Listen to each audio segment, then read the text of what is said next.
Hello friends, I hope आप सभी बहुत ज़्यादा अच्छे होंगे। बहुत अच्छी अच्छी गवर्नमेंट जॉब से रिलेटेड नोटिफिकेशन है जो आप सभी को बहुत ज़्यादा पसंद आने वाले हैं। एंड सारी ही वैकेंसी रियल है एंड वीडियो बहुत ज़्यादा अच्छी होने वाली है आप सभी के लिए। बहुत सारी वैकेंसी के बारे में इसमें बात करने वाले हैं। पोस्ट है बहुत सारी रहने वाली है। लाइक सबसे पहली पोस्ट इसके अंदर लोअर डिवीजन क्लर्क की रखी गई है। फिर इसमें आपकी जूनियर सेक्रेटरीट असिस्टेंट की हो जाती है। डाटा एंट्री ऑपरेटर की भी पोस्ट रखी गई है और उसमें अगर आप प्लेन में करना चाहते हैं तो प्लेन में भी कर सकते हैं। अगर आप ग्रेड ए के लिए अप्लाई करना चाहते हैं तो आप ग्रेड ए के लिए भी अप्लाई कर सकते हैं। एग्ज़ाम कौन कंडक्ट कराता है तो कंबाइंड हायर सेकेंडरी लेवल का एग्जामिनेशन होता है इसमें, जिसके अंदर इस बार 3712 वैकेंसीज़ निकाली गई हैं, जो कि काफ़ी अच्छी अमाउंट में हो जाती है, यानी काफ़ी अच्छी वैल्यू में हो जाती है। इसमें एप्लीकेशन फॉर्म स्टार्ट है, आप चाहे तो अप्लाई कर सकते हैं। वैसे तो आप 7 तारीख तक इसके लिए इजीली अप्लाई कर सकते हैं। आप 5 तारीख तक अप्लाई कर देना, सर्वर का इशू हो जाता है लास्ट टाइम पे। अब सैलरी कितनी रहेगी तो लोअर डिवीजन क्लर्क के लिए और जूनियर सेक्रेटरी असिस्टेंट के लिए 19,900 रुपये से लेकर 63,200 रुपये के बीच में सैलरी रहेगी, जो कि आपकी सैलरी लेवल 2 के बेस पे हो जाती है।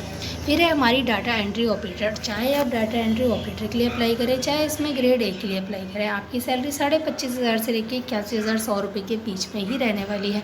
क्वालिफिकेशन कितनी चाहिए तो आप सभी का 12th पास होना ज़रूरी है। अगर आप 12th पास हैं तो आप इसके लिए अप्लाई कर सकते हैं। एज लिमिट आपकी 18 से 27 साल के बीच में रखी गई है इस वैकेंसी के अंदर। एप्लीकेशन फ़ीस कितनी रहेगी तो जनरल और ओबीसी कैंडिडेट के लिए 100 रुपये एप्लीकेशन फ़ीस रखी जाएगी। और अगर आप रिजर्व कैटेगरी से लाइक SC ST, अगर आप फीमेल है, फीमेल चाहे जनरल की हो चाहे ओबीसी की हो चलेगी। चाहे आप एक्स सर्विस मैन, आपकी कोई भी एप्लीकेशन फ़ीस नहीं लगेगी। पेमेंट आप डेबिट क्रेडिट और नेट बैंकिंग के थ्रू कर पाएंगे। सिलेक्शन किस तरीके से होगा तो सिलेक्शन आपका कंप्यूटर बेस्ड टेस्ट होने वाला है। आपका इसमें कंप्यूटर बेस्ड टेस्ट जो है कंडक्ट करा जाएगा, देन आप इसके लिए अप्लाई कर पाएंगे। अप्लाई आप ऑनलाइन करेंगे, जॉब लोकेशन यहीं पे रहने वाली है। ऐसे नेक्स्ट हम देखेंगे पुलिस डिपार्टमेंट की तरफ से होने वाली है। इसमें जो पोस्ट है बहुत सारी हैं, वन बाय वन सारी पोस्ट को डिस्कस करते हुए चलते हैं। UB sector underground branch constable, fireman, driver fireman, fireman mechanic, MPR operator, signal BN operator, arm branch constable, battalion constable, GD constable, handyman, driver constable. And इसके अंदर total number of vacancy जो है 3000 के around रहने वाली है, यानी कि एक फिक्स्ड अमाउंट 2968 हो जाता है। इंपॉर्टेंट डेट क्या है, आप इसके लिए अप्लाई तो कर सकते हैं, आप आज जाके अप्लाई कर दो, पर आप 31 मई तक अप्लाई कर सकते हैं। पर आप 25 तारीख से पहले पहले कोशिश करिएगा कि अप्लाई हो जाए। सैलरी कितनी रहेगी तो यूबी सब इंस्पेक्टर के लिए आपकी 37,800 रुपये से लेकर 86,400 रुपये के बीच में सैलरी रहेगी।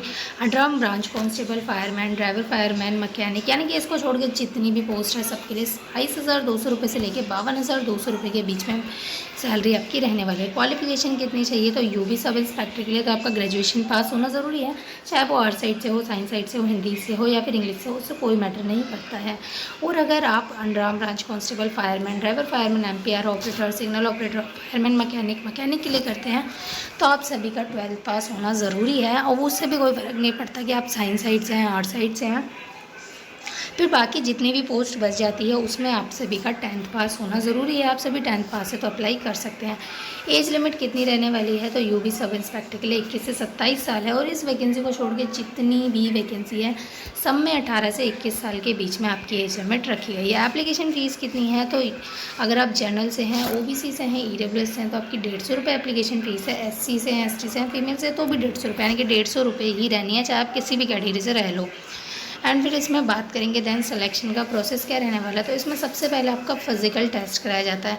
जब आप फिजिकल टेस्ट को क्वालिफाई कर देते हैं तो आप रिटन टेस्ट में चले जाते हैं। जब आप रिटन टेस्ट क्वालिफाई कर देते हैं तो आप इंटरव्यू के लिए चले जाते हैं। तो आपका फर्स्ट है इसमें साउथ ईस्ट सेंट्रल रेलवे की तरफ से। इसके अंदर बात करें पोस्ट कौन सी रहने वाली है तो अप्रेंटिस की पोस्ट होने वाली है। टोटल नंबर ऑफ वैकेंसी 861 होने वाली है। एंड इसमें अगर आप बेसिकली 10th पास है ना तो भी अप्लाई कर सकते हैं। लास्ट डेट क्या है, एप्लीकेशन फॉर्म स्टार्ट है, अप्लाई करना चाहते हो तो कर लो, आज भी अप्लाई कर सकते हो, कल भी अप्लाई कर सकते हो, बट 9 तारीख से आपको पहले पहले करना है। सैलरी कितनी रहेगी तो सैलरी आपसे वहाँ पे अप्रेंटिस उनके रूल्स के अकॉर्डिंग आपकी सैलरी वहाँ पे फिट की जाएगी। क्वालिफिकेशन कितनी चाहिए तो 10th प्लस आपका होना ज़रूरी है। अगर आप 10th प्लस हैं एंड आपने ITI कर रखी है तो आप इसके लिए ईजिली अप्लाई कर सकते हैं। 15 से लेकर 24 साल के बीच में अगर आपकी एज है तो आप इसके लिए ईजिली अप्लाई कर सकते हैं। अगर 18 साल से कम एज भी है तो भी अप्लाई कर सकते हैं, तो काफ़ी अच्छी जॉब हो जाती है। प्लस इसमें आपको कोई फ़ीस पे नहीं करनी होती है और ना ही आपका सिलेक्शन में कोई एग्ज़ाम होता है। मेरिट बेस्ड सिलेक्शन होता है, आईटीआई बेस एंड 10th के बेस पे होता है सिलेक्शन। यहाँ पे अप्लाई आप ऑनलाइन कर सकते हैं। जॉब लोकेशन आपकी इंडिया में ही रहेगी, बाहर नहीं जाने वाले हो। अप्लाई करना चाहते हो तो ऑफिशियल वेबसाइट है secr.indianrailways.government.in इसकी ऑफिशियल वेबसाइट है, जहाँ से आप इसके लिए अप्लाई कर सकते हैं। एंड सेकेंड नोटिफिकेशन है, सीरियसली आपको बहुत ज़्यादा पसंद आने वाला है। 10th पास हो तो भी अप्लाई कर पाओगे। मल्टीटास्किंग स्टाफ एंड हवलदार की पोस्ट रहने वाली है। 1500 से ज़्यादा वैकेंसी निकली हुई है। 7 मई से एप्लीकेशन फॉर्म स्टार्ट एंड 6 जून को ख़त्म है। डेट अराउंड सेम ही है दोनों की। अगर कंप्यूटर बेस्ड एग्जामिनेशन की बात करें तो जुलाई से अगस्त में इसका एग्ज़ाम कंडक्ट कराया जाएगा, जो कि आप सभी को अटेंड करना होगा अगर आप इसके लिए अप्लाई कर रहे हैं तो। सैलरी कितनी रहेगी तो लेवल 1 पे आपकी सैलरी रहने वाली है। 10+ एलिजिबल है तो लेवल 1 की सैलरी ठीक ठाक आपके लिए हो जाती है। एंड इसमें एज लिमिट की बात करें तो 18 साल जो है आपकी मिनिमम होनी चाहिए एंड 25 के अराउंड तक अगर आप हैं तो आप इसके लिए अप्लाई कर सकते हैं। एज आपकी 1 मार्च 2024 के बेस तक काउंट की जाएगी। एप्लीकेशन फ़ीस की बात करें तो जनरल, ओबीसी और ईडब्ल्यूएस कैंडिडेट के लिए केवल और केवल 100 रुपये है। लेकिन अगर आप वहीं रिजर्व कैटेगरी से बिलोंग करते हैं या फिर अगर आप फीमेल कैंडिडेट हैं या फिर अगर आप एक्स सर्विसमैन हैं तो आपकी कोई भी फ़ीस यहाँ पे चार्ज नहीं की जा रही है। पेमेंट आप ऑनलाइन कर पाते हैं, क्रेडिट, डेबिट, कैश के थ्रू कर सकते हैं। सिलेक्शन किस तरीके से होगा तो अगर आप एमटीएस के लिए अप्लाई कर रहे हैं तो कंप्यूटर बेस्ड टेस्ट होगा जो आपको देना होगा। लेकिन अगर आप हवलदार के लिए तो ये जो है ये पुलिस डिपार्टमेंट के अंदर आ जाती है, तो इसके अंदर आपका physical efficiency test and physical standard test compulsory and mandatory हो जाता है, जो कि आपको करना ही करना है। अप्लाई कैसे कर सकते हैं? ऑनलाइन कर सकते हैं। ऑफिशियल वेबसाइट है ssc.gov.in, इसकी ऑफिशियल वेबसाइट से आप इस एप्लीकेशन फॉर्म के लिए काम की वीडियो होने वाली है। फिर हमारी देखेंगे यूपीएससी की तरफ से। ये ऐसा नहीं है कि इसमें बैचलर नहीं, इसमें 12th पास भी अप्लाई कर सकते हैं। किस तरीके से अभी डिटेल वीडियो समझते हैं। इसमें क्या है, national defence academy and naval academy आप अप्लाई कर सकते हैं पोस्ट पे, या फिर कंबाइंड डिफेंस सर्विस के अंदर भी आप इसके लिए अप्लाई कर सकते हैं। इंपॉर्टेंट डेट क्या है, 15 मई से एप्लीकेशन फॉर्म स्टार्ट है, 4 जून तक आप अप्लाई कर सकते हैं। एग्ज़ाम 1 सितंबर को होगा। आपको तैयारी करने का अच्छा खासा टाइम यहाँ पे मिल जाता है। अगर आप आज से भी अपनी प्रिपरेशन स्टार्ट करोगे तो आप एक बेस्ट दे पाओगे अपना। क्वालिफिकेशन क्या है तो अगर आप एनडीए एनए के लिए अप्लाई कर रहे हैं तो 12th पास अप्लाई कर सकते हैं। लेकिन अगर आप आईएमए, ओटीए या फिर एयरफोर्स एकेडमी के लिए अप्लाई कर रहे हैं तो ग्रेजुएट हैं तभी अप्लाई कर सकते हैं। इंडियन नेवल एकेडमी के लिए अप्लाई कर रहे हैं तो आपकी इंजीनियरिंग डिग्री आपके पास होनी चाहिए। एज लिमिट कितनी है तो वो आप यहाँ पे देख सकते हैं। अगर आप एनडीए या फिर एनए, जो एनडीए का एग्ज़ाम बहुत ज़्यादा लोग देते हैं आई नो, इसमें अगर आपकी डेट ऑफ बर्थ 2 जनवरी 2004 से लेके 1 जनवरी 2007 के बीच में है तो आप अप्लाई कर सकते हैं। एंड आईएमई एनआईए के लिए आपके 2 जुलाई 1999 से लेके 1 जुलाई 2004 के बीच में डेट ऑफ बर्थ है तो आप अप्लाई कर सकते हैं। ओटीए के लिए आपके 2 जुलाई 1998 से लेके 1 जुलाई 2004 के बीच में डेट ऑफ बर्थ है तो आप अप्लाई कर सकते हैं। और ऐसे ही आपकी यहाँ पे एज लिमिट रहने वाली है। एयरफोर्स एकेडमी के लिए आपकी 20 से 24 साल के बीच में एज होनी चाहिए। 1 मार्च 2024 के बेस पे आपकी जो एज लिमिट है वो काउंट की जा रही है। अगर डिटेल पीडीएफ चाहिए तो मुझे बता देना कमेंट बॉक्स में, उसकी एक डिटेल वीडियो भी आ जाएगी। सिलेक्शन किस तरीके से होगा तो रिटन टेस्ट प्लस एसएसबी का इंटरव्यू होता है, देन उसके बाद आपका यहाँ पे जॉब लगाता है।